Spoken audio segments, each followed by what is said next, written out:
It is a Wednesday night, of course. You know it's News Extra night, and today it's really extra. If you call the Buhari government a government of infrastructure development, you won't be wrong. And today, the Federal Executive Council reaffirmed it with approvals to enhance critical infrastructure in roads, aviation, and water resources. Also today, the issue of insecurity is high on the agenda as the House of Representatives moves to reenact the Police Act. The Supreme Court reviewed its judgment on Bielsa. That is an interesting one, and we will give it an extra touch with a live guest. You don't want to miss the interview, I tell you. If you know you are a kidnapper, don't operate in Nasarawa State, as Governor Slay is not smiling, and he has plans for you. We will tell you all about it as well. It is really very, very interesting, and of course there is more. You know, the Christian faithful are on a 40-day fasting and prayer. We will talk about that too.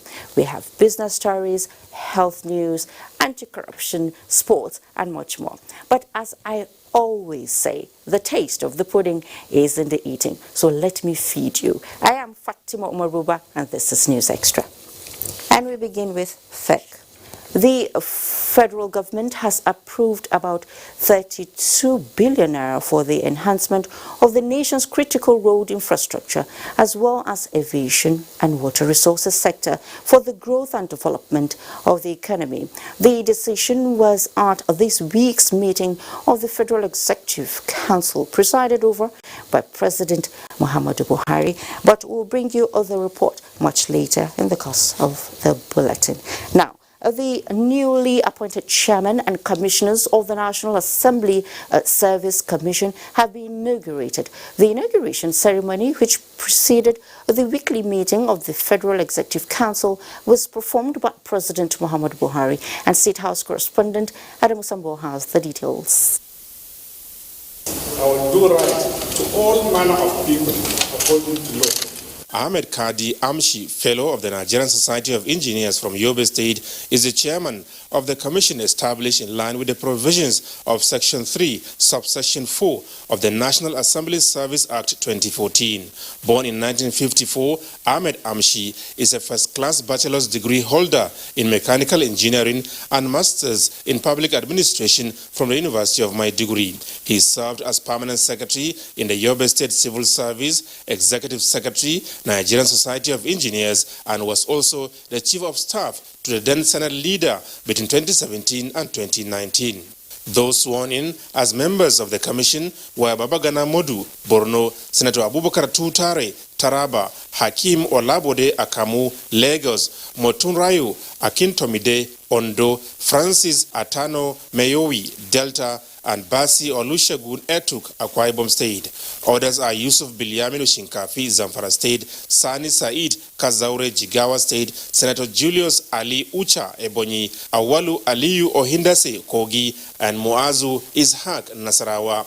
There was no presidential address at the ceremony, but the president of the Senate, Ahmed Lawan, expressed confidence in the ability of the newly appointed members of the National Assembly Service Commission to live up to expectations. You will agree with me that we have a very high quality, high caliber of people on this commission, and therefore we expect that the commission will be very effective and efficient, and the time is of essence. Members of the National Assembly need the kind of staff and aids that will enhance our activities and our performance. The business starts today, and I believe they will operate optimally in the interest of the National Assembly, in the interest of the country, most importantly. So we're looking forward to a robust National Assembly Service Commission. The chairman of the commission, Ahmed Amshi, and other members were full of gratitude to President Muhammadu Buhari for the confidence reposed in them and promised not to disappoint. We are really ready to put in our best with our past experiences to see how we'll move the nation forward in this line of assignment that we are put into. We have already set our agenda to make sure that we have a high capacity National Assembly staff that will work with the legislators to make their work easy, simple, and they give us a good legislation to the nation. And according to the oath we took today, we'll stick by that. and make sure that the commission and the staff are really proud of our administration. We are going to work as a team and achieve the desired result. The rule of law will prevail. With 2 members drawn from each of the 6 geopolitical zones of the country, the National Assembly Service Commission leadership is to run a 5-year renewable tenure. From the State House, Adamu Sambu, NTA News. And the Senate Committee on Public Accounts has acknowledged submission by the Nigerian Television Authority (NTA) among other agencies on extra budgetary spending out of the 2019 budget appropriation. Appearing before the committee, the Director General of the NTA, Yakub Ibn Mohammed, said the funds utilized by the agency within the year were the overhead for the conduct of the 2019 general elections. National Assembly correspondent Abdullahi Aminu reports. It was a meeting to investigate various allegations of excess public spending and transactions that were not included in the annual budget, as well as recovering various loans granted to some agencies based on the 2015 report by the Auditor General and Office of the Accountant General of the Federation. The Director General of the Nigerian Television Authority, Yakub Ibn Mohammed, told the senators that the alleged extra budgetary 9.1 million naira to the NTA was less than the overhead utilized for the general election.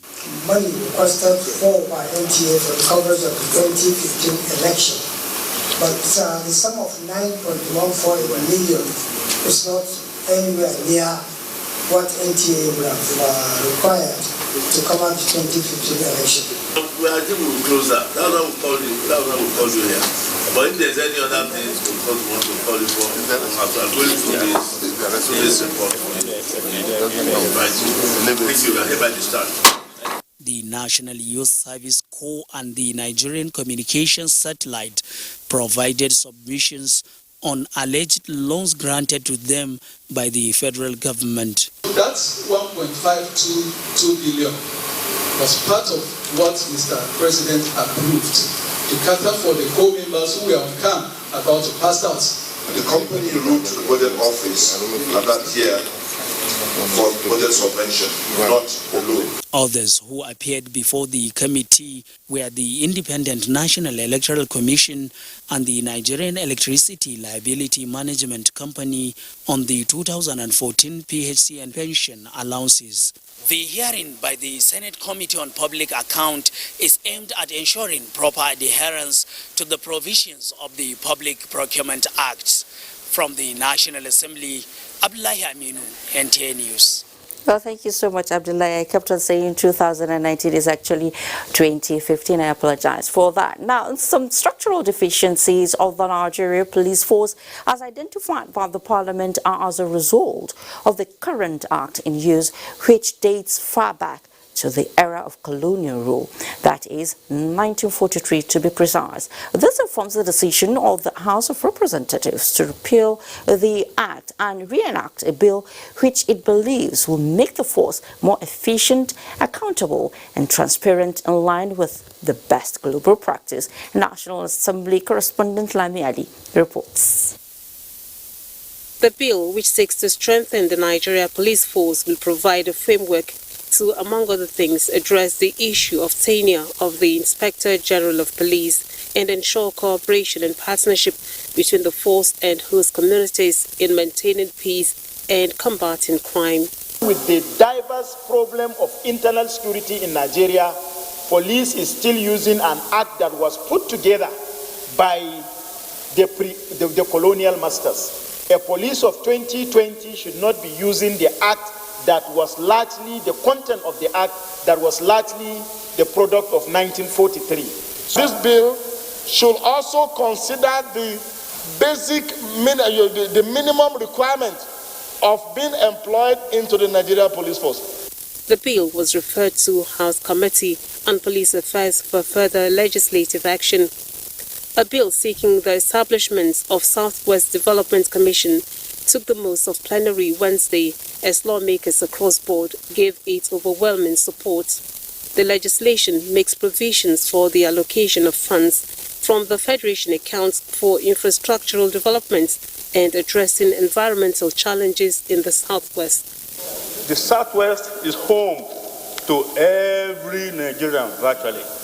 Development in one region in the country is development in Nigeria as a whole.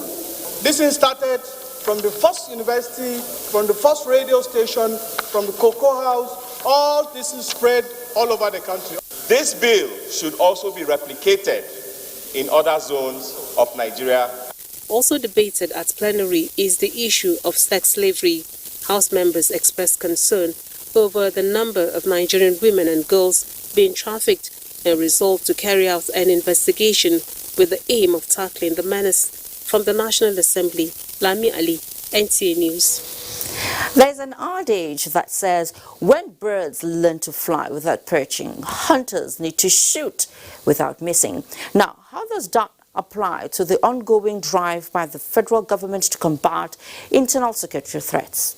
Defense correspondent Ismail Musa, who was at an event organized to proffer solutions to the nation's security challenges, seeks answers to this question.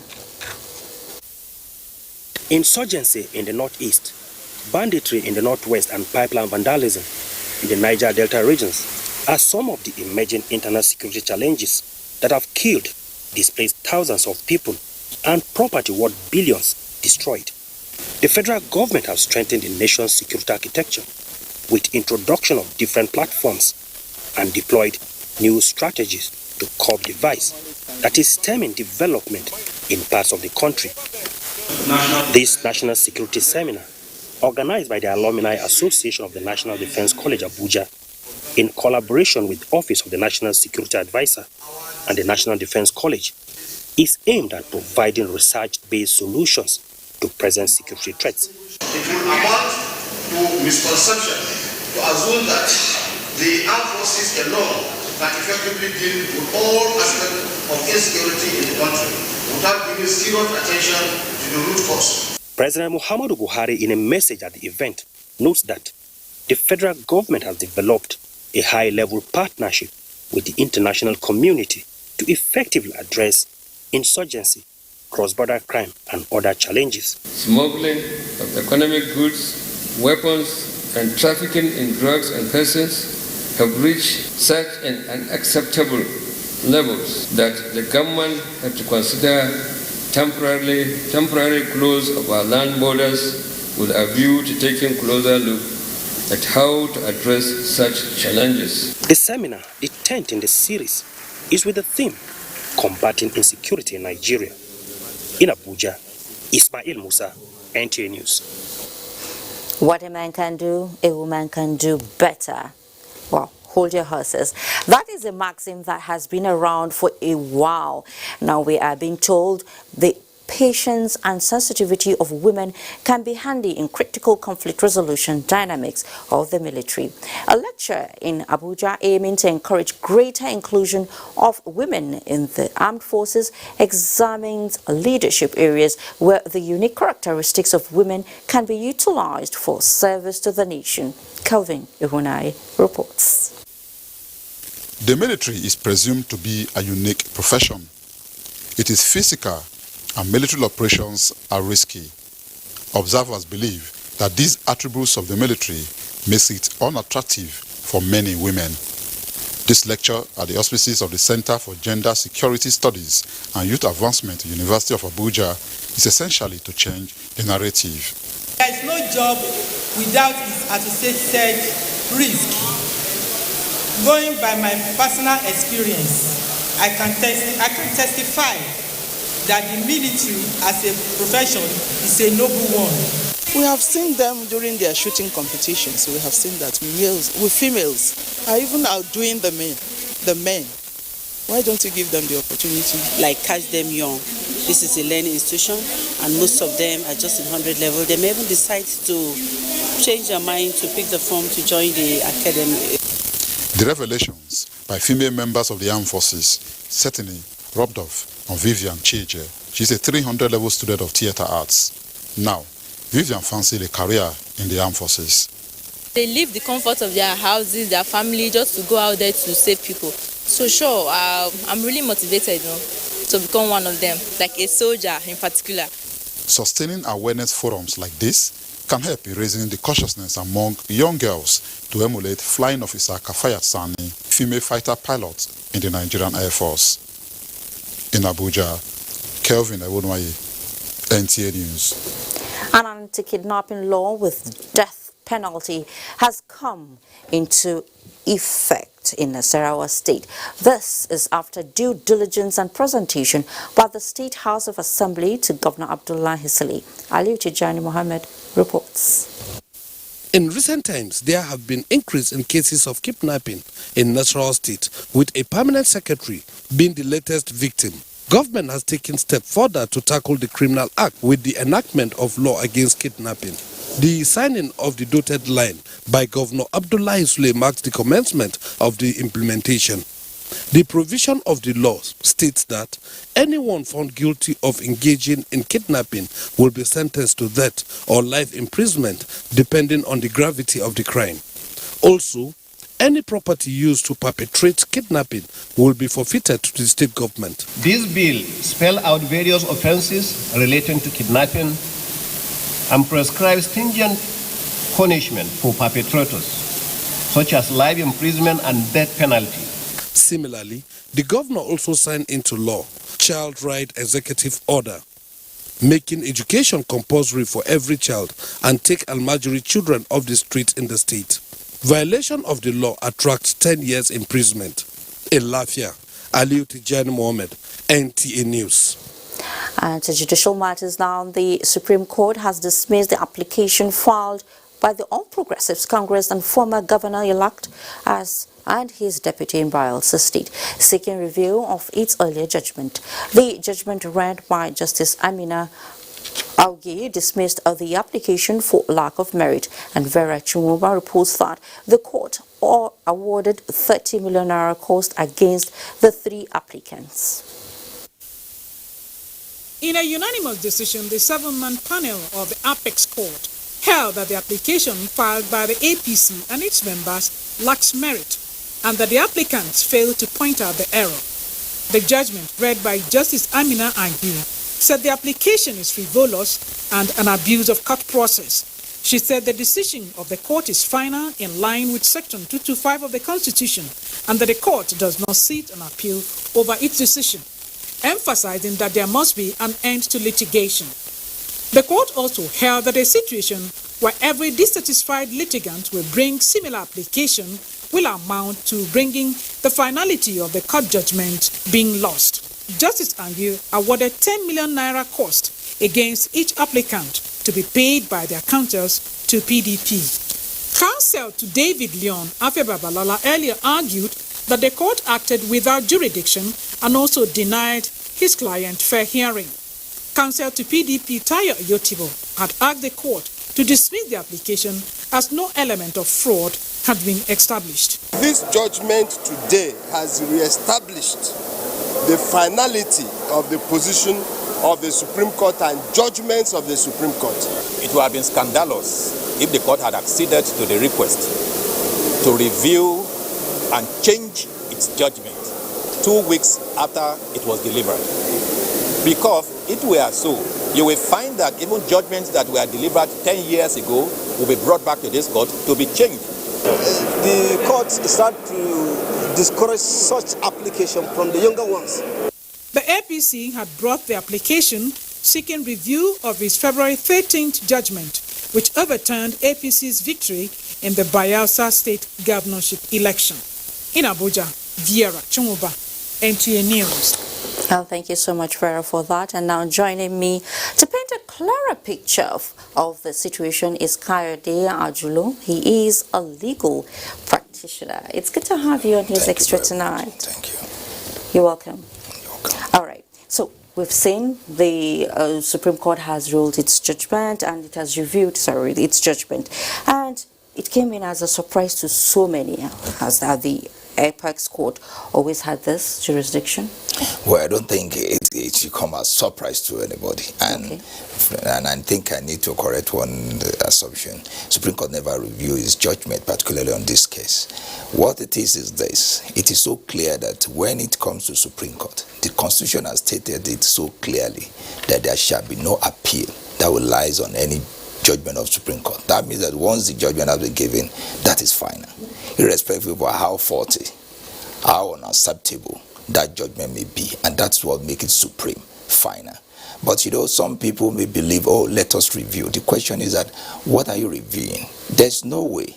And even if you have to review, the court's rules are stated in what way that rule you can review such, and that is just simply slipped. Maybe they make 1 or 2 mistakes in computing in time, or maybe even clerical mistake. That's what it is. But this review is what is very, very strange. It is unnecessary indulgence, which we must thank the Supreme Court for trying to correct all the parties and to see this is exactly how to go about it. But would you say with this series, of reviews coming in, how would you attribute it, or what would you attribute it to? I want to attribute it to what it is. And mind you, then what is it? I want to attribute what it is. Everyday courts always give judgments, ruling, and nobody complains. But when it comes to political issues, how politicians believe in anything can happen, anything you can bring anything and it may work, and that is what caused this thing. There are a lot of cases that have been educated upon every day and nobody raised any issue. And I believe that is why we need to let Nigeria know that when it comes to some cases, there should be end to litigation. And that is what Supreme Court did today. There must be end to litigation. Because if care is not taken every day, as long as you have the money to pay lawyers, you continue to come to court. And that is not what it should be. Now, when you go to social media, you see people complaining that it is, some of these requests are, frivolous, they're not really worth it and all of that. Now, as a lawyer, what would you say should be done to discourage all of this? I think what should be done is what Supreme Court did today. It should be known to the whole world, particularly Nigerians, that there is always an end to litigation. Once the matter has gotten to Supreme Court, and once Supreme Court has already given its judgment, the Supreme Court remain fontus, official. You need not do anywhere. If you need to appeal, you appeal to the Almighty God. This is what we know right from the time from the cradle. It is just the way politician believes they need to perform miracle. And when you look for miracle, I think the Supreme Court already told that there's no miracle in anything. So Supreme Court says it's final and it is final. It is final. So people should know that. Certainly. Okay, so thank you so much, Kayode Ajilo, for coming on News Extra and clarifying this for us. Yes, and that was Kayode Ajilo. He is a legal practitioner. Now, President Muhammadu Buhari has approved the composition of a monitoring committee for the commission in line with the provision in Part 4, Section 21 of the NDDC Establishment Act.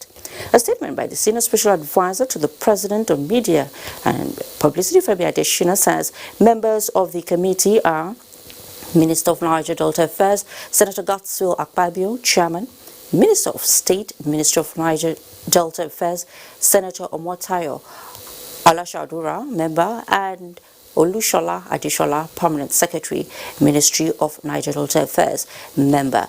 Other members are Mr. Shamsuddin Bello, representing Office of the Accountant General of the Federation, and Mr. Charles Ike, a representative of the Federal Ministry of Environment, Atanda Kolawole Musliu, representing Ministry of Petroleum Resources, Ms. Aisha Umar, representing Federal Ministry of Finance, Budget and National Planning, Dr. M.K. Mohammed, representing Federal Ministry of Works and Housing, and Todority Modo, representing the Ministry of Humanitarian Affairs, Disaster Management and Social Development, while Mr. Alfred Abba, a director in the Ministry of Niger Delta Affairs, is member and secretary.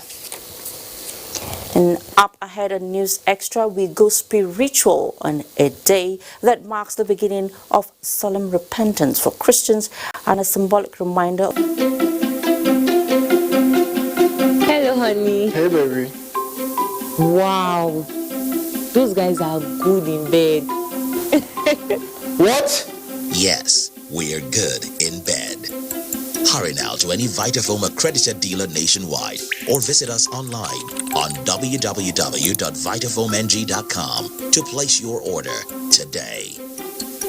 Vitafoam, the fine art of living. Good to have you back on News Extra. The lengthy period when in intense fasting and prayers have commenced, with clergy suing for peace in Nigeria. Ngozi Silva Technical reports that this year's celebration was with a difference for the Catholic Church.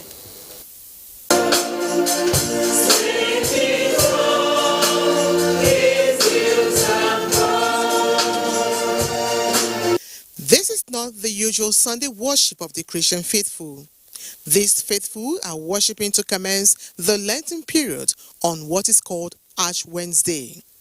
It is an ancient tradition of the Orthodox churches to remind Christians of the penance and suffering of Jesus Christ. As a tradition, the faithful converge on churches for the ashes, which symbolizes repentance, penance, and the mortal nature of man. The celebration for the Catholic Church this year had a dress code, as most parishioners wore black to mourn victims of insurgency. This period of Lent that begins with the Ash Wednesday reminds us of our mortality as beings, and for the very fact that we are from dust unto dust we shall return. And so the need for us to live a life where we consciously, try to live according to our Christian doctrines, our Christian dictates, and see how we can be of great impact to our society. At the NTA Chapel of Resurrection, members were admonished to use the period to fast, devote more time to pray for self and the nation. We believe that our nation can develop more than the present situation. And so when we gather together as believers to pray and fast, it can be actualized.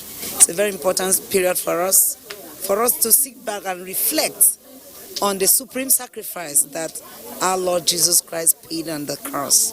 The Lenten period lasts 40 days, with climax being the Easter. Ngozi Silva, Technical, NTA News. We wish you all the best, the Christian faithful, during this lengthy period. Now, the global TB champion and ambassador, the First Lady of Nigeria, Aisha Muhammad Buhari, has restated her commitment to the total eradication of VI. She will not relent in her advocacy until the eradication of TB in Nigeria and the world at large. The First Lady stated this in a message during an interactive meeting with the network of Stop TB Partnership and other stakeholders in the fight against tuberculosis and non-communicable diseases in Nigeria. State House correspondent Aliu Kabir reports. The meeting, with all stakeholders in attendance, was headed by the wife of the Vice President Olapo Shinbajo, who is standing in for the First Lady. It was aimed at improving the strategy towards scaling up actions in an effort to end TB in Nigeria and the world at large, in line with the 2030 Sustainable Development Goals target. I look forward to your recommendations, and I promise to advocate for the implementation of any action that is agreed upon. I also want to solicit for more of your support. With Nigeria having the large share of the global burden, the First Lady examined some of the success story in managing the disease in the country, especially with the wives of the governors of Nigeria as TB champions in their states, urging that more needs to be done in ending tuberculosis. This is a collective task for all stakeholders in this ecosystem. We must work collectively and together to achieve the Sustainable Development Goals in that respect. As well to say that as a global TB ambassador, she's doing everything possible as far as contributing to the end of tuberculosis in Nigeria. The representatives of the development partners from the WHO, United Nations Development Fund, UNFPA, Stop TB Partnership, UNICEF and the World Bank, among others, reaffirmed commitment in joining forces to end TB and other communicable diseases in the world. No one of these ambitious goals of the Sustainable Development Agenda will be reached if our population will not be healthy, will not have access to the modern health care services. Stakeholders also believed that with all hands on deck, the epidemic of TB will be completely cured and eradicated. From the State House, Aliu Kabir, NTA News. Thank you so much, Ali, for that. Now, 21st February 2020 is a date residents of Garkida will not forget in a hurry following the recent attack by Boko Haram insurgents on the town in Gombe local government area of Adamawa State. We all know what happened. Lives and property were lost, and that was a sad one. To restore hope again, the Adamawa State Governor, Umar, has visited the Northeast Development Commission to find ways of reintegrating the town. And Ruth Aguela reports. It was a Black Friday for the people of Garkida town, a night of horror when Boko Haram insurgents wreaked havoc on the community, leaving a dent on a once peaceful Adamawa town. Many fled, leaving a vacuum in the ancient city. The governor of Adamawa State, Ahmadu Fintiri, is worried about the incident and has come to Abuja to seek immediate action from the Northeast Development Commission to rebuild Garkida to restore hope to the people. We have further reinforced the town with 100 vigilantes to aid and support the armies who are carrying out their operation in Garkida town. And I also feel it's going to be necessary on the board and management to give an immediate action and come to the aid of people of Garkida. The Northeast Development Commission sees the unfortunate incident as a national disaster that needs immediate intervention. On our part, as a commission, we have talked about it. We shall also send delegation to Garkida to see, to assess, to come back and recommend what assistance we will render as quickly as possible. We don't want to see any spillover effect, because if action is not taken quickly, the next thing you will have is IDPs. People moving from Garkida to the nearby towns or whatever to disorganize a lot of activities. Mission accomplished.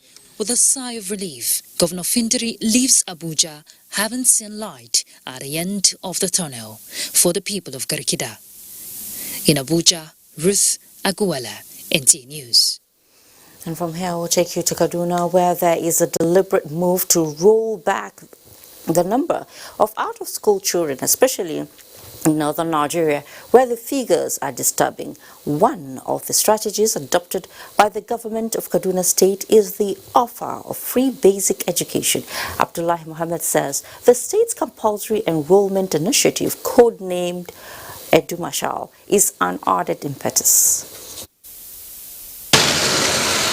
A departure from the past where school-age children take to the streets, hawking and begging.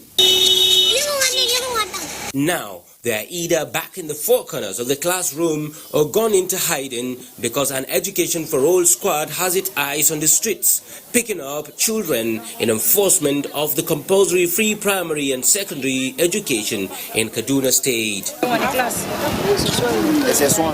The squad has moved on to grounds where children are deprived of their rights to schooling and subjected to various forms of child labor like markets. Here, the kids are intercepted on the move. Records are entered of their identification and address for the purpose of returning them to school. Kaduna State has put its acts together, especially in the delivery of basic education, and confidence is reposed in public schools as the executive governor enrolled his son. I believe that it is only when all political leaders have their children in public schools that we will pay particular attention to the quality of public education. I went to a public school like this. Influencers like religious and traditional rulers have also continued to add their voices. You can't be happy with millions of northern children out of school. with 9 states in the north contributing almost 50% of the entire malnutrition burden in the country. The initiatives put in place to ensure that every child in Kaduna State receives at least basic education may not succeed until people who live in places like Babaraga are encouraged to key in. It is one of the remote communities where parents and guardians are nonchalant in sending their words to school. More than 50 families live here and each has at least 5 kids. Majority of the families are either displaced or migratory, and the nearest primary school is kilometers away. Generation have lost out from receiving Western education, but their elders are craving for the latest generation to cash in. We are begging the government to provide school for our communities. Looking at the population of the children in Babaraga, the girl child takes the larger share, and failing to bring them at par with the realities of the 21st century could be costlier in the long run. In Kaduna, Abdullahi Muhammad, NT News. An amazing initiative there, Abdullahi Mohammed. And Nigerians have again been reminded to always be proud of their culture and traditions for the overall development of the nation. Sultan Muhammad Saad Abubakar threw the challenge when he received the leadership of the Association of Yoruba Traditional Leaders from the 19 northern state and the FCT. Sheikh Muhammad Detti reports. This is the first time leadership of Yoruba traditional leaders from northern Nigeria are paying visit to the Sultan. To the Yoruba leaders, the visit is historic and memorable considering what they call interesting interaction with the Sultan. The visit is to fundamentally thank the Sultan for considering their son for the title of Yoruba traditional leader in Sokoto. Sultan Muhammad Saad Abubakar described Nigerian ethnic groups as one entity before the creator of all mankind. The monarch challenged them to be their brother's keeper and live in peace and harmony wherever they find themselves. So you come at the right time, the time when there are a lot of talk all over the country about so many negative things. But you are coming now is proving one point. No matter what those very bad politicians do or say, they cannot break this country. I think is something that we all have to go and work on. Not only the Yorubas, every other tribe in Nigeria, we have to sit together, at least make sure that we have very good unity within ourselves. Yoruba leader in Sokoto, Abdul Fattah Kuka, and other Yoruba leaders from the north speak on their visit. I will implore the government to give the traditional institution more roles, critical roles to play in the affairs of this nation. The visit witnessed Yoruba traditional leaders from the 19 northern states and the Federal Capital Territory. In Sokoto, Sheikh Muhammad Detti, NTA News. It's now time for us to take a breather, and when we return, there was granite pyramids. These days, there is a new commodity pyramid. How high, how viable. And from cycling to plowing, banned Lagos motorcyclists find happy destinations on Jigawa farms. Find out after this break. Take you back a bit. State House by Adamu Sambo on the Federal Executive Council's deliberations today is ready. Let's take it. The Federal Executive Council meeting, which lasted about 9 hours, considered and approved a memorandum for the construction of 2 road projects linking Nigeria and the Republic of Niger. First is Bale Kudula to Niger Republic border road in Sokoto in 9.576 billion naira. The second one is for Kunya, Kanya Baba Babura to Niger Republic border, phase 2, which is in Jigawa State, 19,763.567 million. Apart from the enablement of business activities across the nation's borders in line with the Continental Free Trade Area Agreement signed by Nigeria, the projects are also part of the ministry's mandate of improving critical infrastructure under the Economic Recovery and Growth Plan. The council members also approved funds for the refurbishment of Accident Investigation Bureau's office in Abuja, as well as the establishment of the training school for accident investigation at over 1 billion naira. Accident investigation, of course, they are like the pathologists of aviation, if you like, quote unquote. And so their job is to investigate accidents and incidents, and then with a view to preventing it happening again, and is not to apportion blame. So it's been very active these days, and it's part of our safety activity. The Minister of Water Resources, Suleiman Adamu, was also given the go-ahead by council members to extend consultancy services in respect of Kontagora, Auna Dam and Irrigation Project in Niger State at 734.5 million naira. This is a project that was started in 1987 but was abandoned. And as part of our efforts to complete ongoing and abandoned projects that we inherited, we revived this project in 2017-2018. It makes sense for the consultants that have been working on the project to also have an extension of their services. During the meeting of the council, ministers of mines and steel development, as well as communications and digital economy, took turns to give account of their accomplishments so far, in line with the mandate areas approved for their ministries. This is part of efforts at ensuring faithful implementation of the next level agenda of the Buhari presidency for sustainable future of the country. There's a gold purchase scheme. There's a presidential initiative on that, where the CBN has agreed to keep part of his foreign reserve in gold. So CBN will be the off-taker of the gold in Nigeria. We've licensed two refineries in Nigeria, and one is in Abuja, one is in Mowe in Ogun State.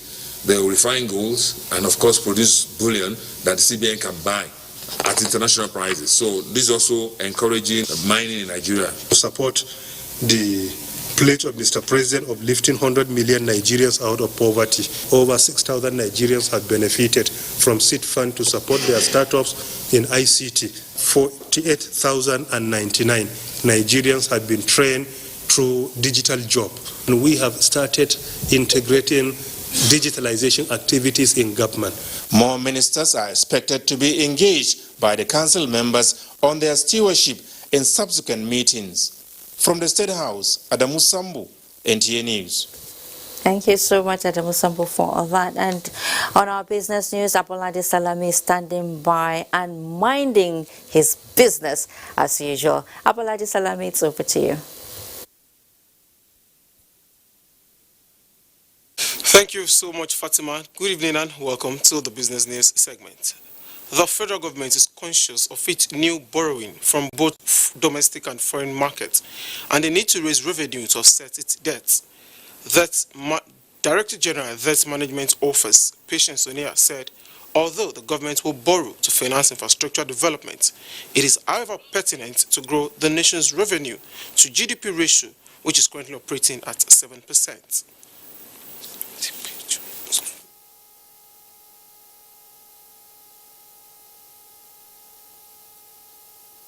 We have need for borrowing to finance infrastructure, but we need to generate more revenue than we are currently generating as a country.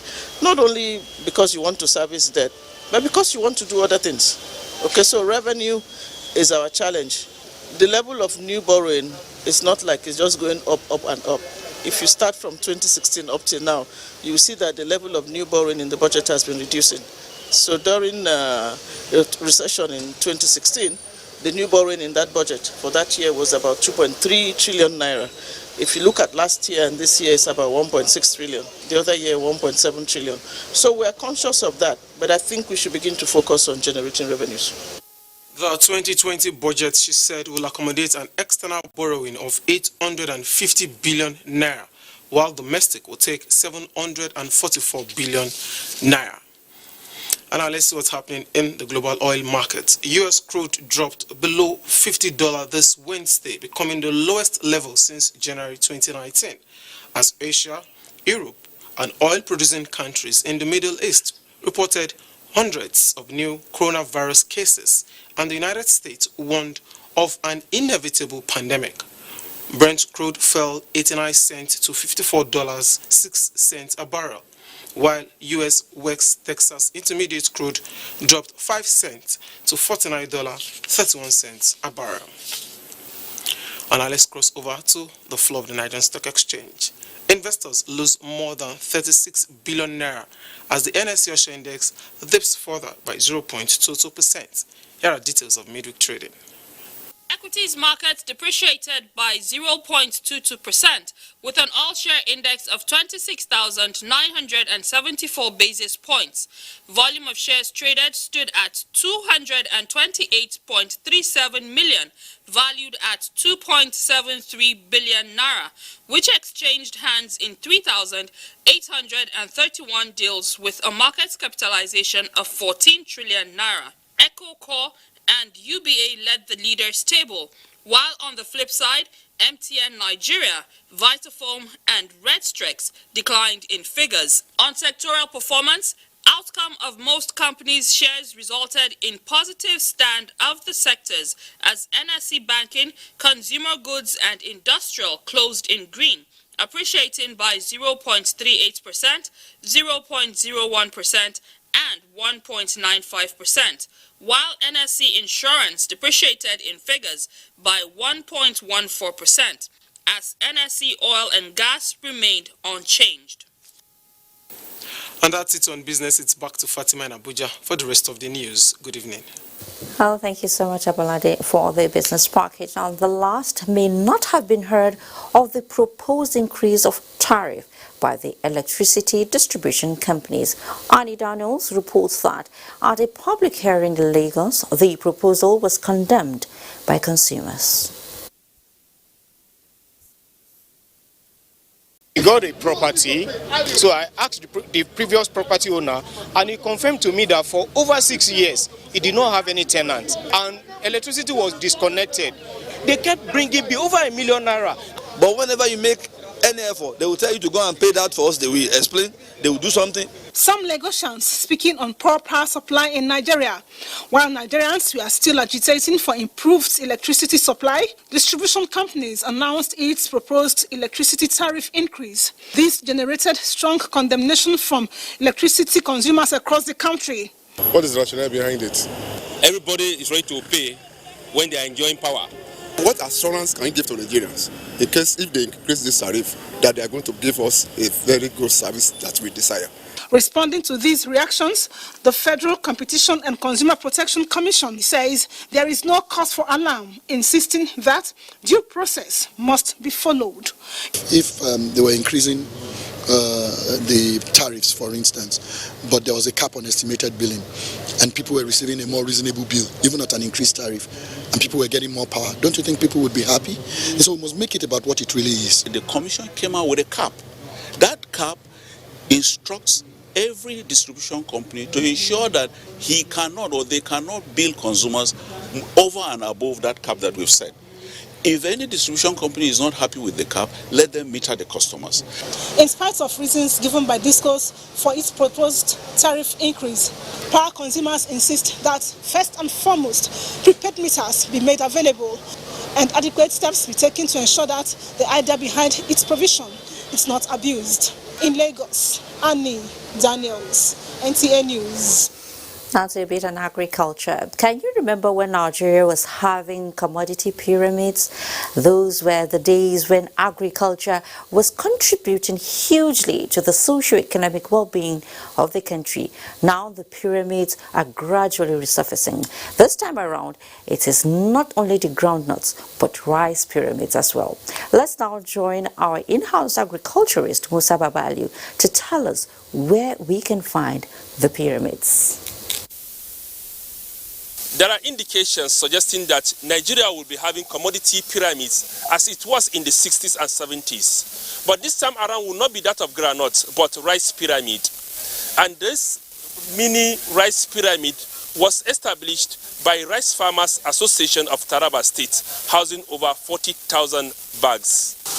Our history used to show that the economy of this country was based on agriculture through the pyramids that we have been seeing in the 60s and 70s, which I think from that time We have never seen one again until today, this morning, when we are here. The rice is a collection from farmers who have benefited from the Anchor Borrowers program. The initiative is designed in such a way that inputs and cash backing are given to farmers to pay back with their produce. We have 168 wards in Taraba State. There is no single ward that we don't have party. And there are 16 local government. Out of these 16 local government, we have 15 local government that are rice producing. The farmers of Taraba State has decided to say we obtain loan from refund and we must pay back the loan. Everything you see here is a loan repayment from the farmers.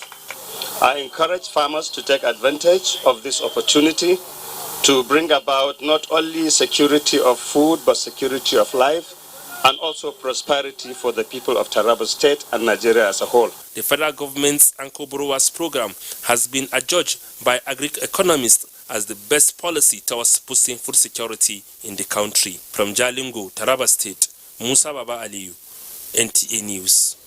Nice one there all the way from Taraba. Thank you so much, Musa Babalio.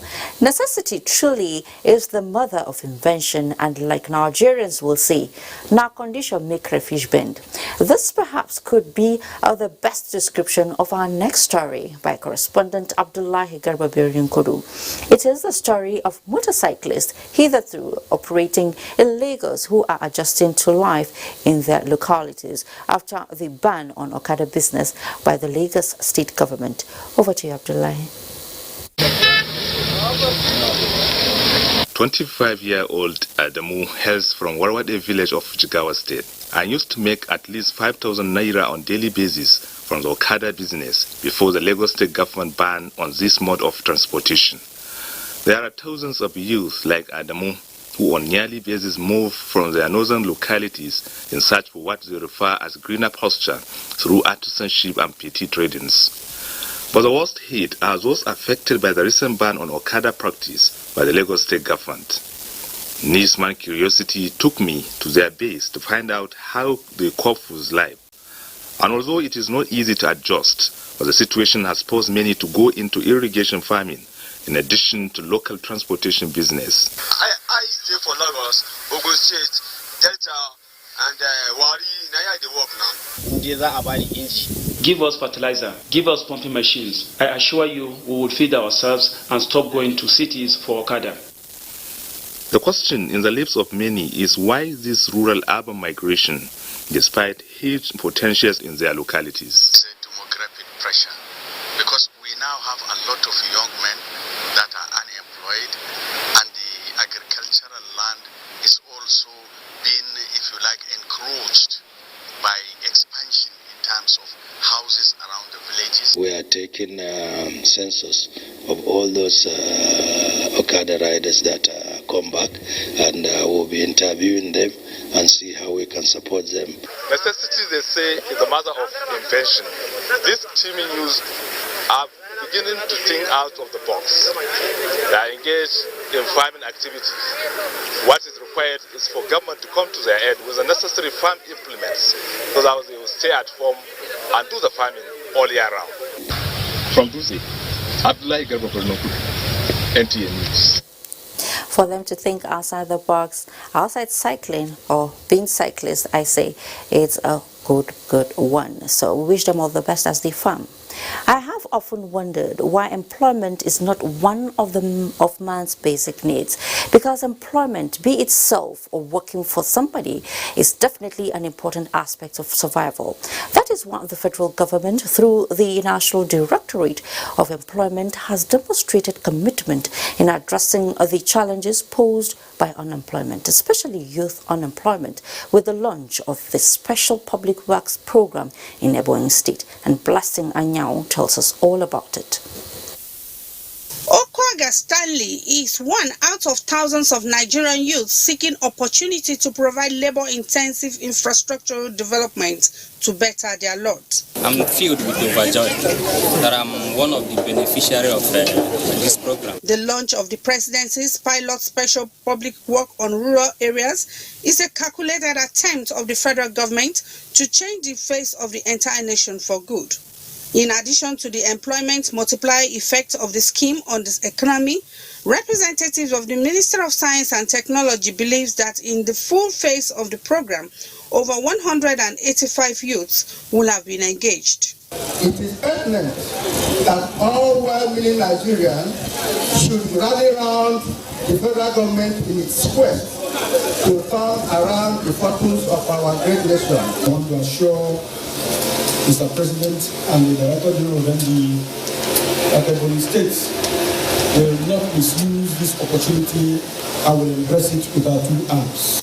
Under the pilot phase, 40,000 unemployed youths from the 8 participating states of Adamawa, Ebonyi, Edo, Ekiti, Borno, Jigawa, Katsina, and Kwara will be engaged as drainage digging and irrigation canal clearance, rural feeder road maintenance, street clearing, traffic control, and other public work activities for a period of 3 months.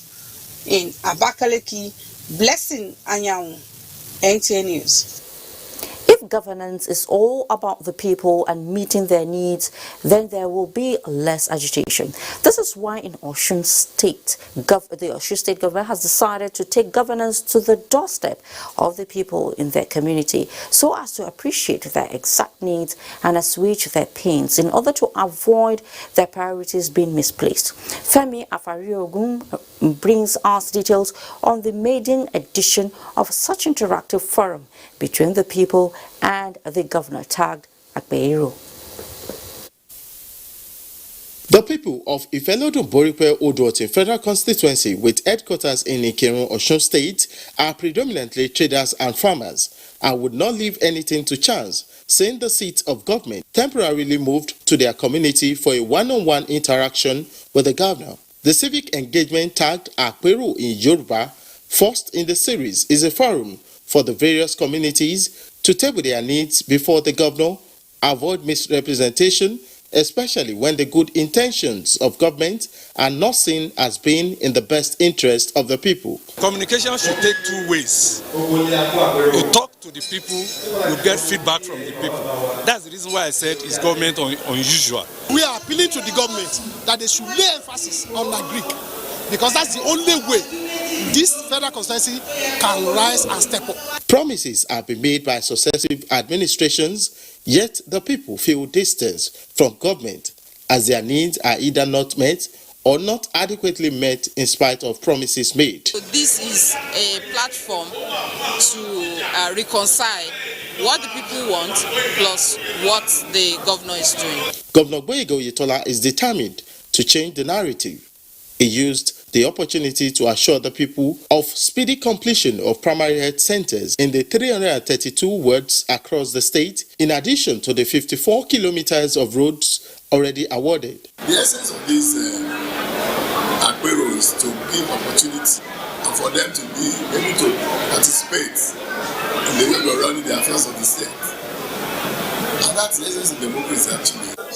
This civic engagement program, Akpeiro, is expected to hold monthly, and it will be taken to the 9 federal constituencies of Osun State. From Ikirun, Femi Afari, NTA News.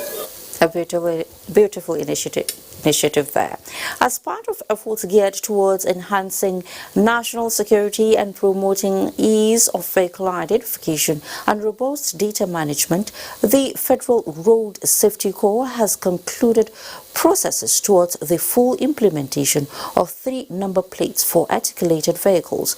According to a statement by the Corps Public Education Officer, BC Kazim, it is statutory for articulated vehicles to have 3 number plates, which are to be visibly placed at the front of the tractor, at the back of the tractor, and a 3rd number plate placed at the back of the trailer or tanker. The Corps Public Education Officer quoted the Corps Marshal Dr. Buba Oyeyemi as saying that the Corps is working endlessly to ensure that all articulated vehicles are captured in the NVRS portal to boost information base and also make identification of such vehicles easy for intelligence gathering and security of road users. Kazim called on the monitoring public to always tune into the National Traffic Radio 107.1 FM to report any articulated vehicles sighted without the required 3 number plates, obstruction or any emergency noticed on the road for immediate action. The station can also be reached through its social media handles as follows: WhatsApp 080-5299-7848, Facebook Traffic Radio 1, Twitter at Traffic Radio 1, Instagram Traffic Radio 1, or call the following numbers: Glow 080-5299-8090, MTN 090-6700-0015, and SMS on Glow 080-5299-8012, and the FRSC toll emergency line 122. The albatross and on top your remote, scroll up and down till you see information central, then press OK. Press OK. Check the signal strength and quality. If the signal strength and quality pass 70, make you press the exit button, go back. Go advanced options, then choose installation, then go to reset and press OK. Press OK. Wow, now you fit catch all those channels with the one miss road by yourself. Yes, make your group for no loss. You see as I do, Abi? And I see as I do, Go TV, live it, love it. And I see as we do, Good to know you're still with us. The entrepreneurial space with innovative and creative science, the Nigerian Television Authority, NTA, is supporting the development of indigenous technology. Correspondent Linda Okori-Igwe reports that to achieve this and develop vocational skills that will compete favorably with global trend in the science, NTA is partnering the Committee on Technology and Innovation Expo 2020 on a visit to the Director General and Management of NTA. The leadership of the committee describes the Nigerian Television Authority as a critical partner in actualizing this year's theme, tagged Enhancing the Growth of Nigeria's Economy Through Science and Technology. Without mentioning what you two have done, we are quite satisfied, and we hope if you bring this expertise to bear in our program coming up in March, indeed, that would have been our success points. The Executive Director, Marketing Saliha Abdul Hamid Dembos, appreciated the visit and assured the committee of NTA's continued support to the growth of local content and development power. Authority that will be doing our possible best to make sure that we bring this expo to the homes and offices of our TV viewers across the country and of course abroad. We've been doing that for quite a long time. You've been patronizing us. Urged them to prioritize tackling youth unemployment in their programs.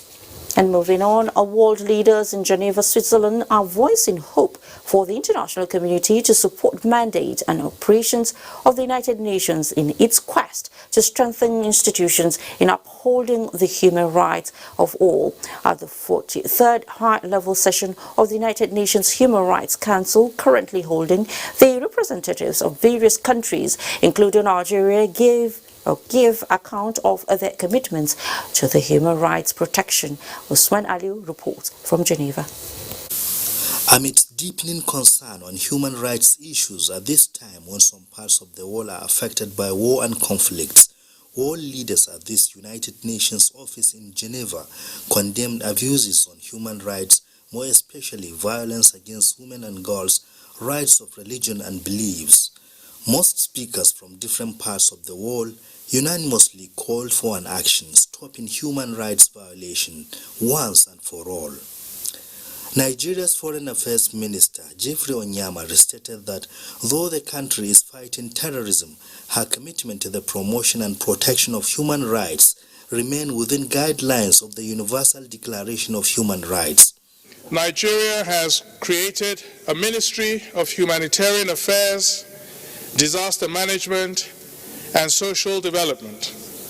This is to enable us to respond adequately and expeditiously to humanitarian emergencies in the country. Nigeria recognizes the importance of adherence to international human rights obligations.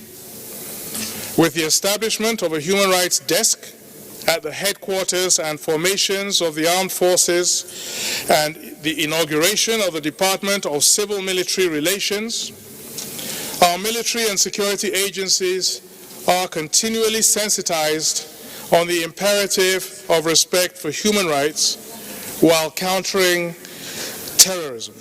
Nigeria also used the forum to tell the world that false information going around, particularly in the social media, denting image of Nigerian army is the work of mischief makers. I think it was important that we were here to make this presentation because now in the social media there are a lot of images and videos of ostensibly Nigerian troops torturing prisoners and so forth. And a number of countries have reached out to us as a government to express their concern. And, you know, we've been very keen to tell them that the government policy is very clear. 14 member states were elected into the Human Rights Council at the 74th General Assembly of the United Nations. In Geneva, Usman Aliu, NT News. Our final segment is our Spot for Sports. In the meantime, Senate has held a valedictory session in honor of late Senator Ignatius Longjan, who died on the 10th of February 2020. National Assembly correspondent Ignatius Unko reports that the late senator represented Plateau South Senatorial District of Plateau State. Late Senator Ignatius Longjan, while the body lay in state at the lobby of the National Assembly, his wife, children and friends were ushered into the hallowed chamber for a day of tribute. Very unassuming and humble, a lover of peace and social justice. A nice, humble, very unassuming person. This is an encyclopedia of wisdom. But what do we have to say? That death is a necessary end. Senator Ignatius Longjan, whose seat is now occupied by a wreath, was described by his colleagues as a diplomat of repute and a detribalized Nigerian. Obviously, he was a consummate civil servant. Distinguished colleague, this is another sad moment for all of us. Holding a valedictory session for a distinguished colleague is always a reminder of the sad reality of death. And one of us in his submission said we should pray that this thing doesn't happen anymore. We can pray. But I think what we need to pray for more is that when we die, that we should be remembered for doing good things. President of the Senate, Ahmed Lawan, announced that he will be leading a Senate delegation to the burial ceremony of late Longjan as Senate observed the minute silence in its honor. Deputy Speaker of the House of Representatives and Deputy Governor of Plateau State were among the dignitaries that graced the session. This is coming 2 weeks after the Senate held a valedictory session in honor of late Senator Benjamin Owajimogu. From the National Assembly, Ignatius Unko, NTA News. And at the death of Mrs. Martha Ariade Odubekun Ni Odukoya has occurred. The deceased passed away at the age of 90. A statement by the family describes late Mrs. Martha, a teacher who studied within and outside the shores of the country during her years of service.